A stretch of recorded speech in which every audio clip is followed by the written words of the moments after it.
I so often just chill there. I chill in the philosophical space, just like ruminate and kind of like think things through and find my way to the heaven experience, no matter what's happening in the present moment, right? Because it's always available. I don't have to do things to qualify to get in. I can just experience the present moment as heaven, and it's easier said than done. But I've achieved it on some extent, and I know the path there. And yet, I want to be producing. Once I'm sitting there, I'm like, oh hey, I'm in heaven. It's like, well, now what? It's like, well, I'd love to make some content. I'd love to have some other people be here with me. I would love to share the experience, and some suffering. So, action. And we're live. Ideally, everything is working. I'm going to do my quick check. Oh, there we go. Twitch coming in hot. Yes, it is functioning properly.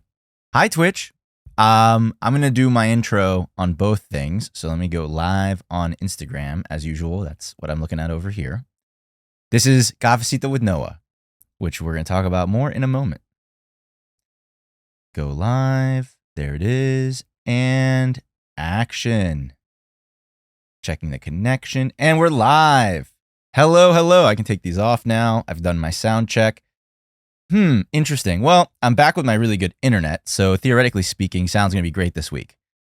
Hello, everybody. Welcome back to another Cafecito with Noah. This is my long-form, free-form, informal content. Very exciting.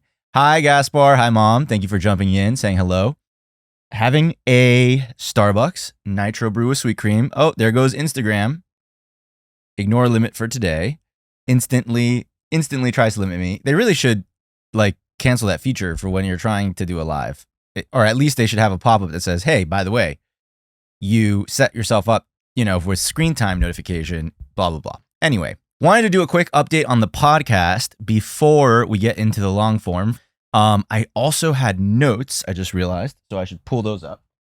But anyway, so for the podcast, I froze. Okay, let's hope that on Instagram I unfroze.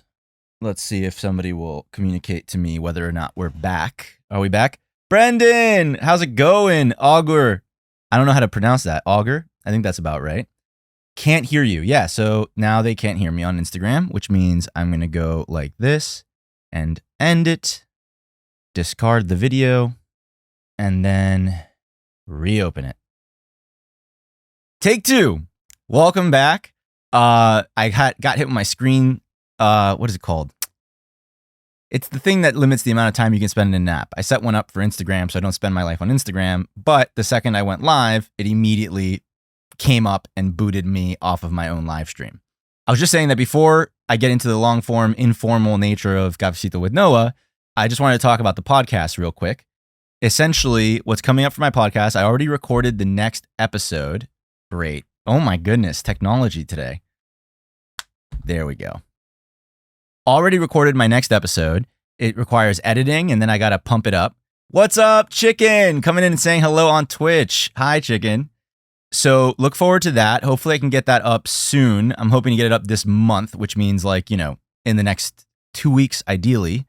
There's been some other developments, though, and that's part of the hang up. But basically, I'm unsure of how long I'm going to be able to keep the space that I'm working out of, this studio office. So I might pivot my strategy for the next month and try to bring in as many guests as possible and just keep recording, and then do a bunch of editing at once. So batch record episodes with different guests and then just batch edit. And theoretically, I could have a few months of content that way if I released maybe one episode a month. Yeah, I don't see. So, and then that brings us to the next chapter, which is about team building. Right now I do everything on my own. And definitely approaching a place in time where that is completely sub-ideal. Ideally, I could have somebody who helps me out and edits for me and helps me just with the whole pipeline. There's so many things that go from, just setting up the space, then hitting record, then processing the recording, and then publishing. That's a whole nother thing, not to mention marketing and all that. So it would be nice to start building a team. If anybody here can help with that, that would be amazing. If you have any recommendations, I'm open and ready to hear them. But yeah, that's kind of where I'm at. So that's what's going on with the podcast. Episode 3 is recorded. Wait, 1, 2, 3, 4. Episode 4 has already been recorded, and we're going to try to get as many guests in as possible before I have to move out of this place and then rebuild the studio somewhere else. Hey, Rebecca. Hey, Husto. How's everybody doing? What up, Matt? So yeah, let's check my notes real quick. Okay, I just wanted to say also, this is on my notes, that a deep thank you to everyone who has been, first of all, showing up live. Like, saying hi to you guys is phenomenal. I love seeing you guys. That's the whole point of Cafecito with Noah. The way I came up with it was, in real life, I often go out for coffee with my friends. It's like one of my favorite things to do. And for years, I've missed my online community. So I'm like, dude, instead of overcomplicating things, what if I just have coffee with the friends that I made in my online community? And that's what this is. But I just want to say thank you to everybody who comes in live. And then I want to say a huge thank you, another big thank you to the fans who have been listening to this after the fact. It was a big thing about whether or not I should post it to my main feed on Instagram, for example. Twitch, it's there as a video on demand, and ideally I'll move it over to YouTube maybe if we get some traction. But any colleges in the area where you live? Yeah, I live in Los Angeles. So theoretically, I've got a bunch of people available. I mean, I'm in like the, content production capital of the world. So I should be able to find people. I guess maybe I should go to Craigslist or something and look. In any case, Prof, you're one of the people that I want to thank, coming in after the fact, watching the video on demand, letting me know that you really enjoy it. I've had a few people reach out to me and tell me, even a week after I make the Cafecito with Noah, like, oh, I just watched it. It was so nice to like connect and like hear how you're doing. Please keep making these, et cetera, et cetera. And because they're so informal, sometimes it can feel like, well, does anybody really care? Does it have a huge value offering, et cetera, et cetera? But when I get these messages, it tells me that somehow it does, and so that makes me definitely want to keep coming back. That said, I haven't looked into this yet, but I met a woman not too long ago, maybe like within the last year, at the Magic Castle in Los Angeles. Super cool place, by the way. She apparently had a successful subscription-based podcast where it was like intimate, and she just speaks by herself into a microphone. It's essentially as if you were either talking to a therapist or talking to like a close friend, minus the cafecito, and minus the two-way interaction. It's just a one-way sort of like long monologue. But apparently something about the authenticity of it, and also how vulnerable it is and sort of, real, is the value offering. And I wonder if maybe that is an angle for me as well. Maybe that could be a sort of, what's the word I'm looking for? An offering for you guys where we can be close, and it's the kind of content that I don't need anyone else to produce, so I can just kind of do it on my own. It would have a little bit of informality to it. It would be in the sense that it's just me chatting the way I normally would. And sort of what shines through is that sort of like raw, real authenticity. So I've been toying around with that idea and thinking maybe Cafecito with Noah becomes that, or maybe that's something like Cafecito with Noah after hours kind of thing. But we'll see. It's just kind of been bouncing around in my head as this sort of like, how can I get more of me and the light in me out to you guys, out to the world, which is like the big quest, that's like the whole idea with everything that I'm up to. That's like the big hurdle to clear, the obstacle, if you will. The obstacle is the path. All right. This is great. Okay, so then my next topic here that I have in my notes is my life coaching business. I have a life coaching business. I've been a coach for, it's been like 4.5 years now.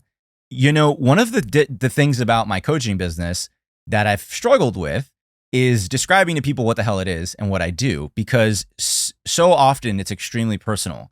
And I've had times where I whip up an entire coaching offering that I literally had never thought of doing, hadn't ever done before, and make it tailor-made to the person who asked me to coach them. So it's been this client-driven process, in a real way, and that's difficult to market, or at least it's been difficult for me to market it. So, I was just thinking in human design, In human design, I am a projector, I think, if I'm not mistaken, splenic or whatever. And we thrive on invitation, right? So when it's kind of interesting the way it works, like when, and it's funny because like I had the life phenomenon happen. Then I found out about my human design. And then I was like, oh, that human design stuff actually kind of maps to this life phenomenon that's happening, which is we thrive on invitation. We love invitation. So when somebody invites me to do something, then that propels me to want to show up and do the thing. So for example, I was thanking everybody for showing up here and saying hello in the chats and stuff and being engaged. What's up, Nick? How's it going? Sasha, hi. And so that really works for me. Like when somebody invites me, oh, I want to see more Cafecito with Noah. Boom, I start producing more Cafecito with Noah. It's fuel for a projector, basically, in human design. In much the same way, when a client comes up and they're like, hey, I need this kind of coaching. And I'm like, hey, in all honesty, I've never done that specific kind of coaching before. Let me see if I can get back to you. And then I do. And every time, it's always been successful. So it's really cool that way. And I guess it's one of my projector gifts is that they create this invitation and then I can fill the request. But again, difficult to market. So what does this mean? Where am I going with all of this? I'm trying by Wednesday. That's my goal right now. That is the deadline that I set for myself. I'm trying to have a coaching website complete.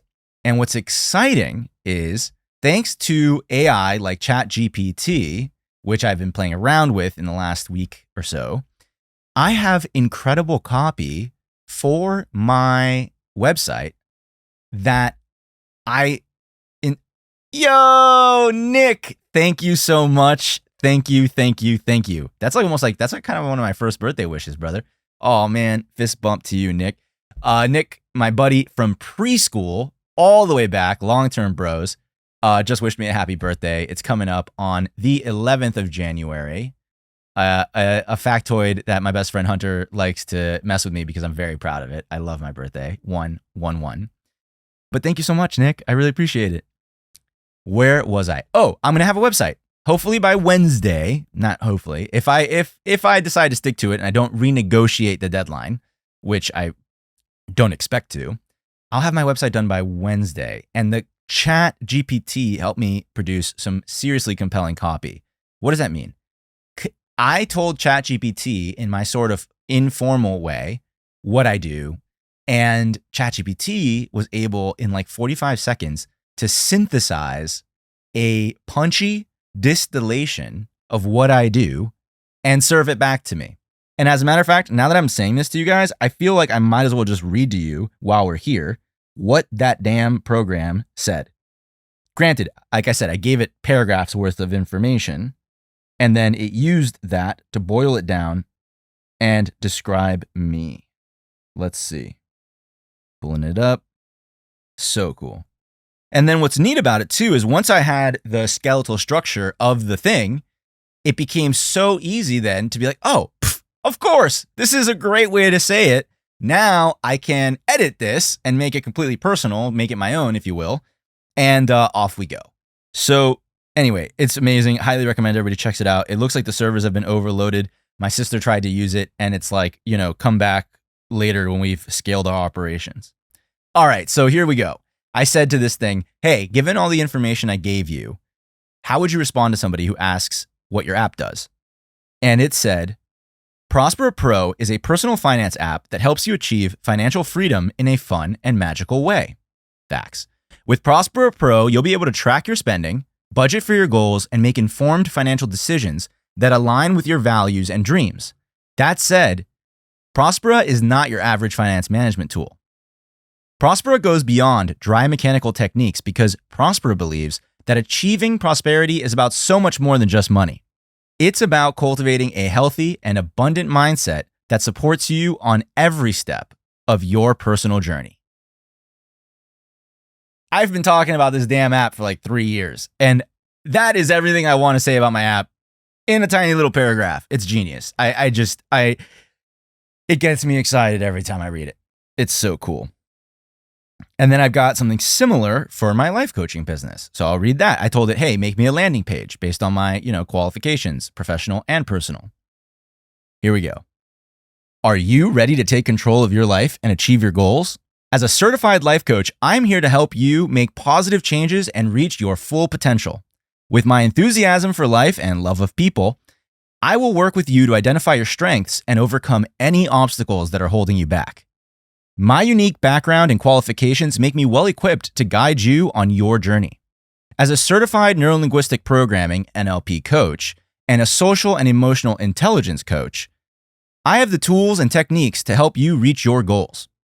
I also have a strong background in therapy and have studied and practiced various philosophical and spiritual traditions, which allows me to bring a diverse set of perspectives and approaches to my coaching work. In addition to my professional qualifications, I have a wealth of personal experience that makes me a unique and well-rounded coach.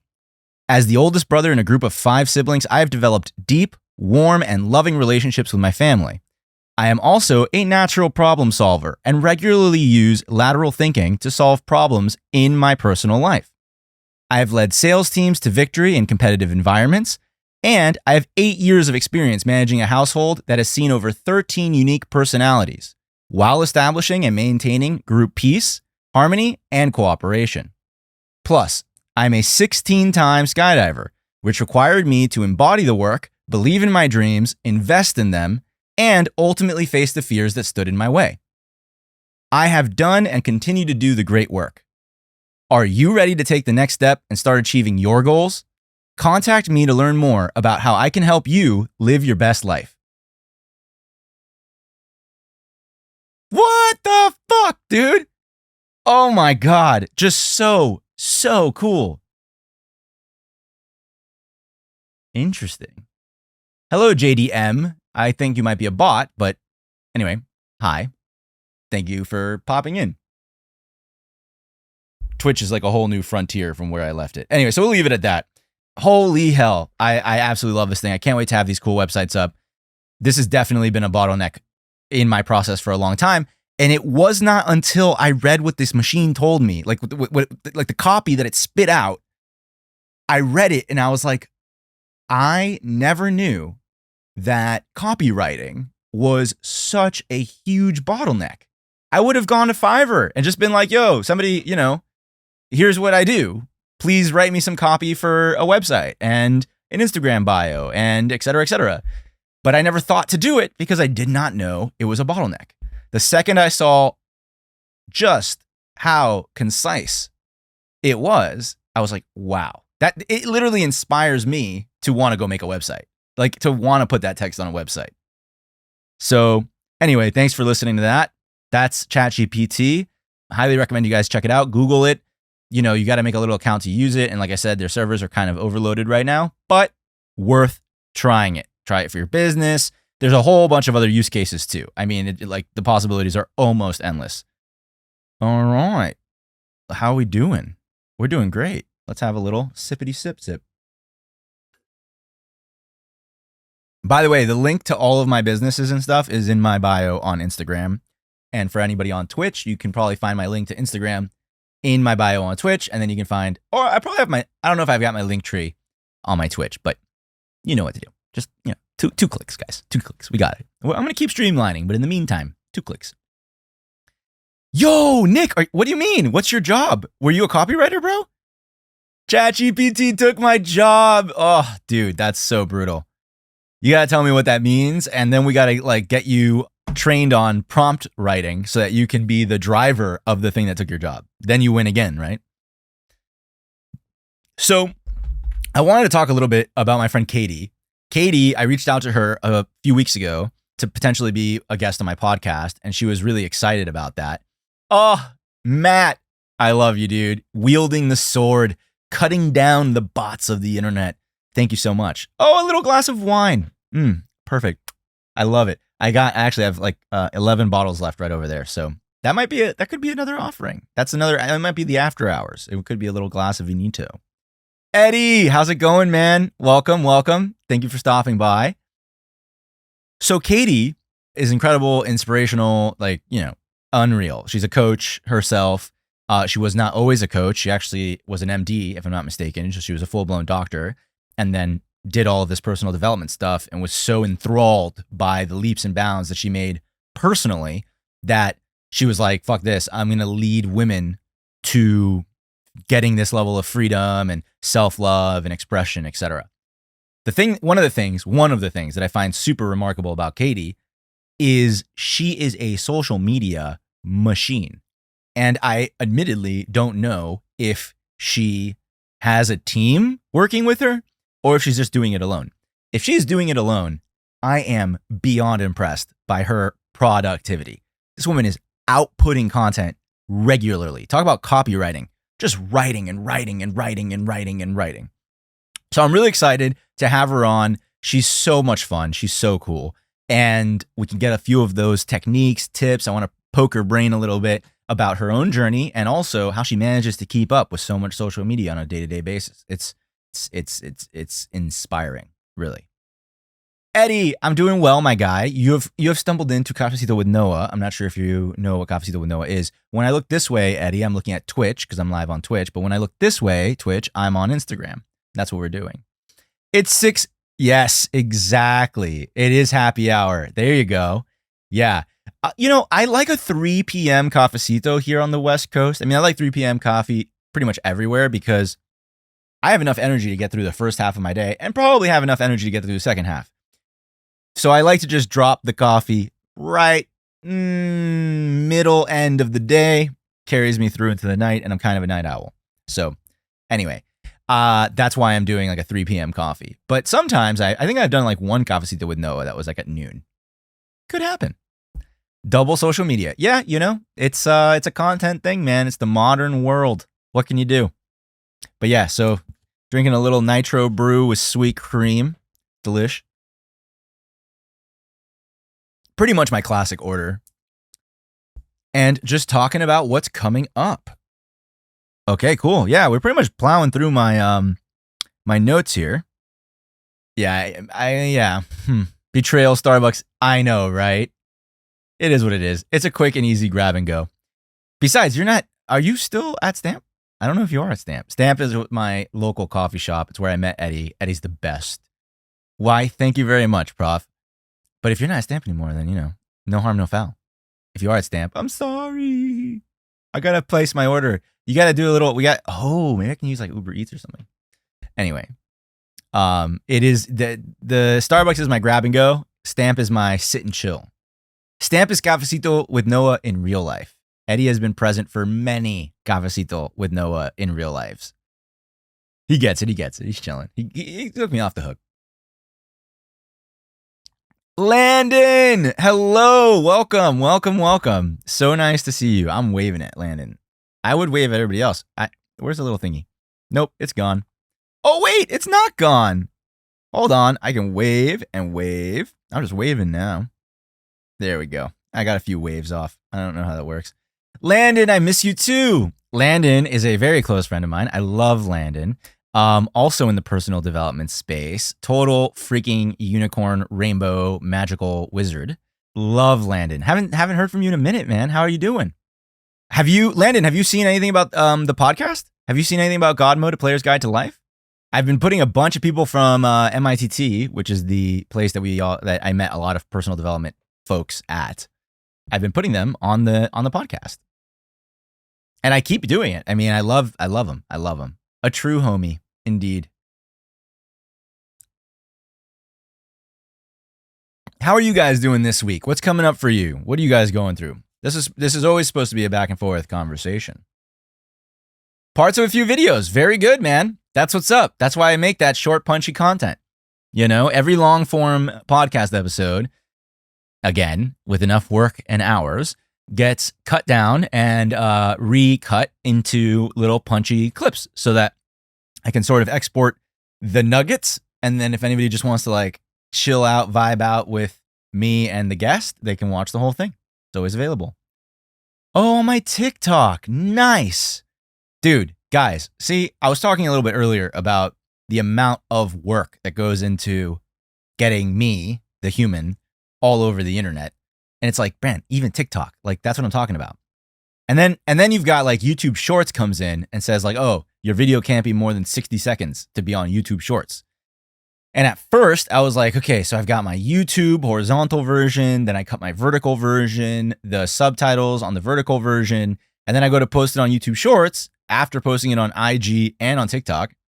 And YouTube Shorts is like, oh, it's too long. So at this point, I'm pretty much like, screw it. I'm literally making 60-second clips. I'm not even going to go more than 60 seconds because I don't feel like cutting it again.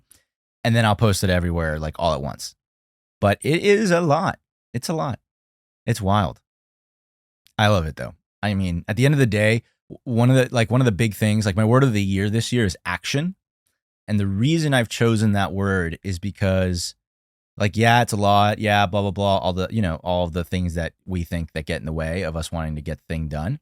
But at the end of the day, what I've noticed is, and I don't know if I've said this before, but no matter what I'm feeling, no matter what I'm thinking, no matter what triumphs I've been hurtling over, et cetera, every time I return to my YouTube page or to my Instagram or to any of these things, like Twitch, for example, I look at how much I've produced and I'm upset that I have not produced as much as I would like to produce. And that is just about action, And so I've just reduced my expectations, which is funny because I still have them. Like, here we are, it's great quality. Everything seems to be working. The sound is working. The lighting's nice. I have like a bar, but I'm just not overthinking it anymore. And I'm just going to like make squares appear on my different channels, right? Granted, my version of not overthinking it is probably thinking about it a lot more than some other people who have an incredible talent for just scuffing things and still getting the value out there. So I'm still trying to borrow a little bit from them and style flexing in that way. But otherwise, I think just setting my word as action is kind of cool. And for me, it's definitely new. Thank you, Landon, a little philosophical genius. I appreciate that. That kind of proves my point. Philosophical, right? I so often just chill there. I chill in the philosophical space. Just like ruminate and kind of like think things through and find my way to the heaven experience, basically, no matter what's happening in the present moment, right? Because it's always available. I don't have to do things to qualify to get in. I can just experience the present moment as heaven. And maybe, I think it's easier said than done, but I've achieved it on some extent. And I know the path there. And yet I want more of those little squares. I want to be producing. Once I'm sitting there, I'm like, oh, hey, I'm in heaven. It's like, well, now what? It's like, well, I'd love to make some content. I'd love to have some other people be here with me.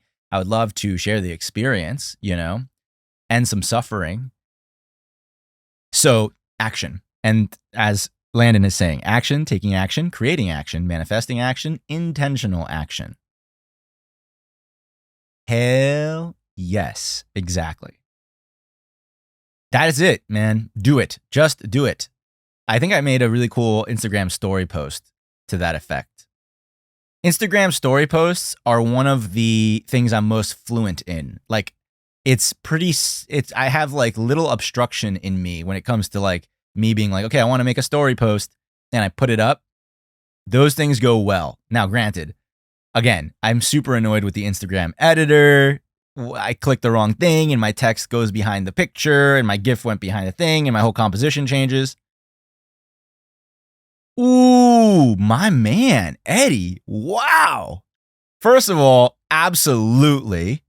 Second of all, straight to the belly of the beast, bro. Hell yes. Let's go into fucking shame, dude. Prof, I love it, dude. I love that you're here for this moment where we like, you just saw the this is the seed level of what is going to be an incredible podcast episode with awesome little pieces of content all over Instagram and the internet. And it all started on a freaking Cafecito with Noah. Honestly, we might be doing that this month if you got any availability. I am in. Wow.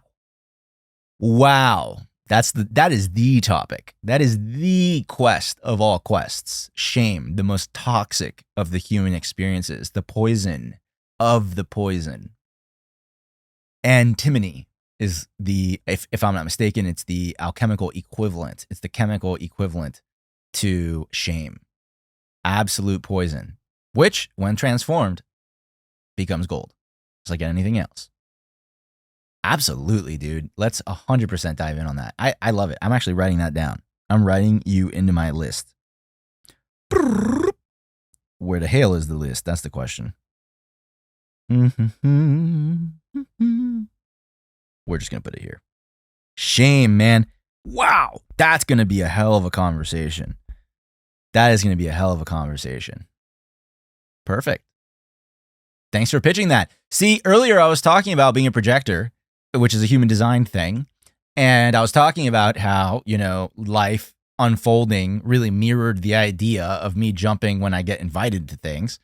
And it's hilarious because you just invited me to my own podcast. And guess what? I'm jumping on it. I love it. It's happening. It's so fucking lit. Also, can't wait for your take on it and your journey through it, because I know it's going to be a bright one.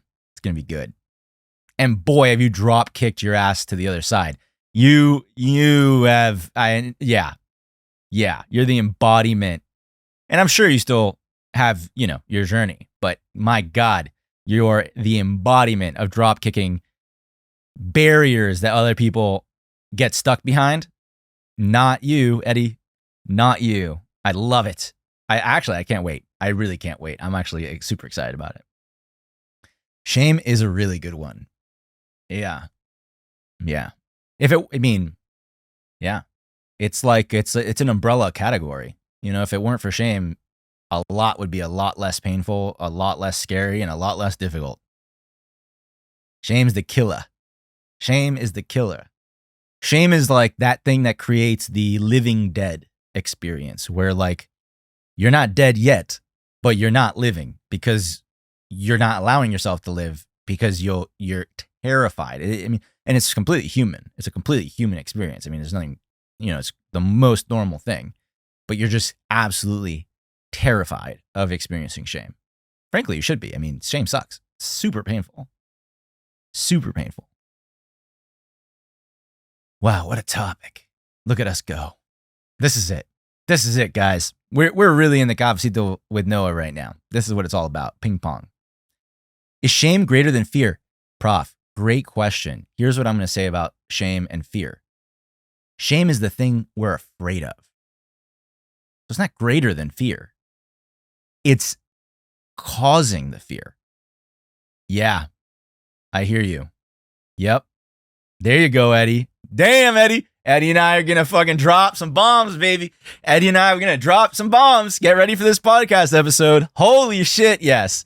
By the way, Prof, don't take our word for it, right? I absolutely would love to hear what your thoughts are on shame and fear and the relationship between them, especially if you have something that we haven't mentioned, some other kind of nuanced relationship between the two. Thanks, man. I love it. Seriously, keeping me going. It's keeping me going. That hits so deep. Hell yeah, man. Hell yeah. It do. It really do. Let's see. What kind of, it's like, I think about shame, I think about singing. Singing is something that I felt a lot of shame around. I don't know. I guess there is some shame around it, even still. It's taken on a new form. I've really lowered the intensity and the concentration of the poison in it. I'm willing to do it, but man, I had to go move mountains, to get through that. There's something to be said about how things like shame, even especially shame, the external world and society can use it, weaponize it, right, to get us in line, right? They shame us into culling behaviors that are threatening to the rest of the tribe, that are threatening to the past and established tradition, et cetera, et cetera. So it can be weaponized, but ultimately, and I think this is the whole thing. This is what Eddie and I are going to be talking about. This is it, right? Ultimately, it's us, right? Ultimately, it's when we align to it. It's when we feel that fear. We feel that shame, that fucking, it's like that ice cold chill that runs through your spine, and it is like self-hate as lightning. And you don't even want to be in your own skin, and you'd rather just completely conform. Talk about living dead. Like, you literally are just like, yeah, okay, I'm going to murder in cold blood the part of me that I was about to express, and we're just going to keep moving on. And I'm just going to be part of the group. And, fuck whatever the fuck I was trying to express before, because I do not want to feel that. Anyway, but my point is, it's internal, right? Like, the person holding the knife to your throat at the end of the day, unless there's actually a human, this is why I'm being careful with it. So again, it's nuanced. It's a very nuanced conversation. But ultimately, inside is where we're at. It's us. It's us holding the fucking knife to the throat. It's us. Like, for me in singing, for example, I did a bunch of lessons in singing. I loved it. I was learning the mechanics of singing. I love singing. It brings me so much joy whenever I'm singing. And then I didn't go to lessons for a while. I actually didn't go to lessons because I went to MITT and I did a bunch of personal development stuff. And the next time that I had a singing lesson, my teacher, which was like 7 weeks later, maybe longer, 8 weeks later, my teacher was like, oh my God, like, have you been practicing? Like, you're so much better now. And I was like, no, I actually haven't been practicing, but I'm no longer strangling myself as I'm trying to sing. I didn't even realize I was doing it until I just shed so much of like the self-judgment, and I found how to be in motion, like activate a sense of being Noah and then move through the world that way. So I found a way to be, and I fucking let myself be free, right? And literally, because singing is coming from your body is the instrument when you're singing. The self-judgment that I had, even if it was subconscious, in the past, before I did MITT, was so physically present. I actually have video of me singing and stuff. I mean, I guess I could try to sing something. But anyway, the point is, it was so physically present that it was as if I was literally strangling myself while I was in a singing class. Obviously, that does not support your singing. So once I just showed up and I was like, I'm no longer judging myself when I think it sounds bad. Like, I would still think, oh, that sounded bad, but I wouldn't do anything about it. I would just let it be. And sure as shit, the feedback I got was, oh my God, you sound so much better. So that was a really positive leap forward. You better sing now. I love it. I just don't even know what I would sing. Is that, no. I'm feeling into it. It's not a cop-out. If we come up with something, I guess I could do it. Let it be, baby. Let it be an action. Just do it. Let it ride. Let it be. Absolutely. No sense in getting in front of a freaking, what is it? God, it's the impenetrable object, but the unstoppable force. No sense in standing in front of an unstoppable force. An emergence, the emergence of yourself, in a manner of speaking, is ultimately, across lifetimes, ultimately an unstoppable force. And our ego is like this little thing that's like, no, standing in front of that unstoppable force. So it's going to get wrecked eventually. Might as well learn to let it be. Well, I'll tell you this about singing. I'm a baritone, and I rejected that about myself for a long time. It's kind of weird. Like, there's so many things I've learned. Like, for one thing, I'm a baritone, and I would always try to oh, wish I could sing, like alto or whatever, like Bruno Mars and things like that. So, that's like a zebra trying to be a lion, or a lion trying to be an eagle, or an eagle trying to be a frog or whatever. It's not, you gotta play to your strengths. So it took me a while. I actually have a playlist on Spotify where I have a bunch of like pop songs that I really enjoy that are in the baritone range. Now, what's funny is, even though I'm not technically like incredible, let's say, I actually seem, if I judge myself, I seem to have a pretty wide natural range. And so if I practiced more frequently and with like a serious degree of dedication, I imagine that I could actually produce something pretty cool in myself, which is exciting. And I would like to do that. And it's literally like just a gift for me. I just don't even know Yeah, I don't even know how that would look externally. It's just about honoring something in me that has always wanted to come out and just spent 29 years being choked back, which is crazy. But yeah, so you'll hear something soon. We can say there'll be something soon. You know, it's funny. I should actually cut. I did a Elvis. I did Heartbreak Hotel. It's my first and I think only live performance, and I did it at a theater on Valentine's Day as part of a lineup, which is crazy. And I literally blacked out. Like, I was completely sober, and I walked out onto the stage. Mind you, for whatever reason, I couldn't get any of my friends to play in a band with me. So it was just me over a track at an actual lineup of like bands and stuff. So it was like a little bit weird there, right? But I was like, fuck it, I'm going to break through. One of my friends, Jen, actually put me up to it and like held me in the fire, like held my feet in the fire and was like, you're doing it. So I did it. And I swear, man, the second I opened my mouth to sing, I blacked out. I just blacked out.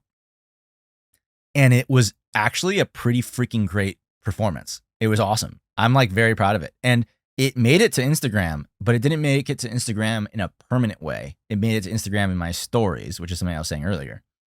So I really should go back and put that on Instagram. Speaking of which, now that I've got you guys here, what's your feeling on posting old stuff on Instagram?